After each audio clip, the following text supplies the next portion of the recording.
Good morning ma'am. आज हम economics का एक न्यू टॉपिक पढ़ेंगे। ठीक है, तो सबसे पहले कुछ सामान्य क्वेश्चन है, आप उनके जवाब दीजिए। मनुष्य की जो मूलभूत आवश्यकताएं होती है वो क्या है? मनुष्य की मूलभूत आवश्यकता है रोटी, कपड़ा और मकान है। Very good.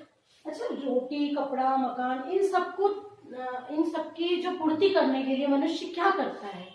ये कैसे होती है इसकी पूर्ति? इन सबको प्राप्त करने के लिए हमें रुपयों की आवश्यकता होती है। रुपये की आवश्यकता होती है। अच्छा, रुपए जो आते हैं वो कहाँ से आते हैं, किसके द्वारा आते हैं? हमें क्या करना पड़ता है रुपया प्राप्त करने के लिए? रुपए प्राप्त करने के लिए हमें नौकरी, मजदूरी और व्यवसाय करना पड़ता है। Very good. अच्छा, नौकरी, मजदूरी, व्यवसाय अगर किसी व्यक्ति के पास नहीं होता है तो उसे हम क्या कहेंगे? उसे हम बेरोजगारी कहते हैं। बेरोजगारी कहेंगे। तो बच्चों, आप बेरोजगारी के बारे में और कुछ जानते हैं कि बेरोजगारी क्यों होती है, क्या कारण है इसके? नहीं जानते हैं तो आज हम बेरोजगारी ही पढ़ेंगे। आज का हमारा टॉपिक है बेरोजगारी। देखो बच्चों, बेरोजगारी को मैं कुछ उदाहरण देके समझाऊंगी। बेरोजगारी भी कई तरह से होती है। तो सबसे पहले तो एक साधारण सी बोलचाल की भाषा में हम क्या कहते हैं कि अगर किसी व्यक्ति के पास रोजगार नहीं है मतलब वो बेरोजगार है। ठीक है। दूसरा आता है कि यदि किसान है ना, उसके पास खेती बाड़ी के काम है और आपको भी पता है कि जो फसल होती है वो मौसम पे डिपेंड होती है, मौसम पे निर्भर होती है। कोई मौसमी फसल है, उसका सारा काम हो गया, खेत फ्री हो गए हैं, है ना, उस टाइम किसान क्या हो जाता है? बेरोजगार हो जाता है। होता है ना, उसके पास कोई काम नहीं बचता है। जब उसका खेत खाली हो जाता है, सारी फसल वो हो जाती है, उसके पास कोई काम नहीं बचता है तो वो बेरोजगार हो जाता है। तो ये कौन सी बेरोजगारी कहलाती है पता है आपको? ये मौसमी बेरोजगारी होती है। ठीक है। तीसरी बेरोजगारी जो आती है वो है कि एक पढ़ा लिखा इंसान है और उसको उसकी योग्यता के अनुसार काम नहीं मिल रहा है, मतलब जो उसकी एबिलिटी है उसके अनुसार उसको काम नहीं मिल रहा है, तो वो भी बेरोजगारी का ही एक उदाहरण है। तो आपको तीनों बेरोजगारी समझ में आई कि बेरोजगारी होती क्या है? Yes ma'am.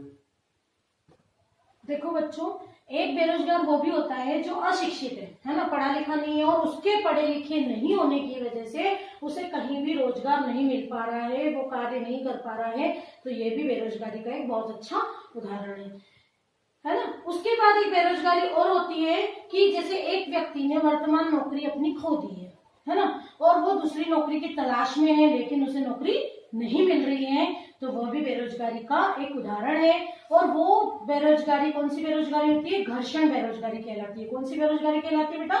घर्षण बेरोजगारी है। समझ में आ रहा है मैं जो बोल रही हूँ? Yes ma'am. देखो बच्चों, अर्थव्यवस्था की मंदी होती है, उस टाइम पे बहुत सारे डिपार्टमेंट अपने वर्करों की छटनी कर देते हैं, बेचारे बहुत सारे लोग बेरोजगार हो जाते हैं। उस टाइम जो बेरोजगारी होती है उसे एक चक्री बेरोजगारी कहते हैं। कौन सी बेरोजगारी कहते हैं? चक्री बेरोजगारी का ये अच्छा खासा उदाहरण है।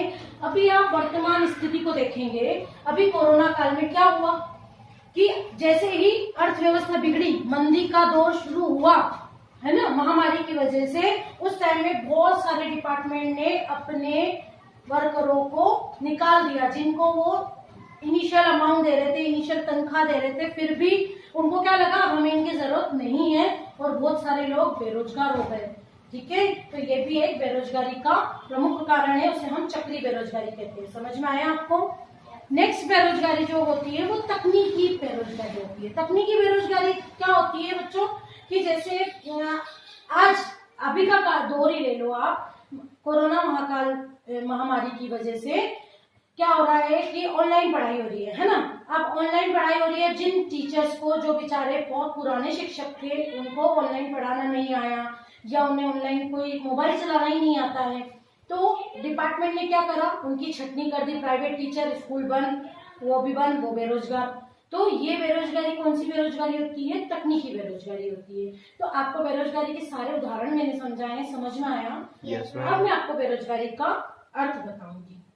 देखो बच्चों, बेरोजगारी का क्या अर्थ है कि जब देश में बहुत अधिक मात्रा में कार्य तो हो और कार्य करने वाले भी हो, लेकिन जो प्रचलित मात्रा में मजदूरी चाहिए वो अगर उन्हें नहीं मिलती है, तो इस अवस्था को बेरोजगारी की संज्ञा दी जाती है।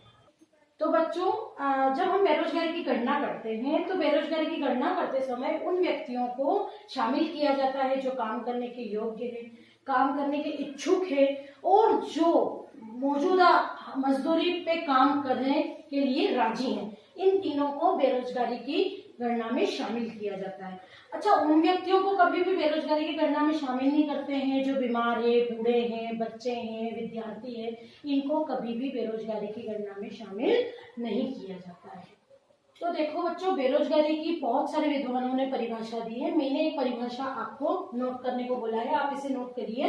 प्रोफेसर पिंगू के अनुसार एक व्यक्ति को उस समय ही बेरोजगार कहा जाएगा जब उसके पास कोई रोजगार का साधन नहीं है। मतलब उसी समय वो बेरोजगार है जब उसके पास रोजगार का साधन नहीं है। अगर उसके पास रोजगार का कोई साधन हो जाता है तो वो बेरोजगार में शामिल नहीं होता है। और अभी मैंने आपको बताया कि बूढ़े, बच्चे, विद्यार्थी, बीमार आदि बेरोजगार में शामिल नहीं होते हैं। तो बच्चों, आपको बेरोजगारी का पूरा टॉपिक समझ में आया? Yes ma'am. तो आप बताइए कि बेरोजगारी का अर्थ क्या है?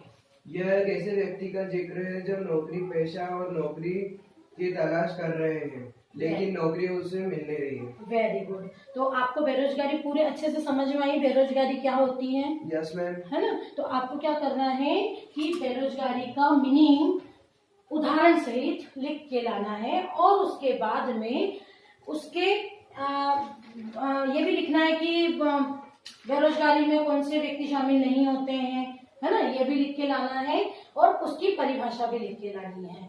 किसी और विद्वान की भी अगर आप लिख सकते हैं तो वो भी लिख के ला सकते हैं। जरूरी नहीं कि आप यही लिख के लाएं। ओके? Yes ma'am. ठीक है, thank you. Thank you ma'am.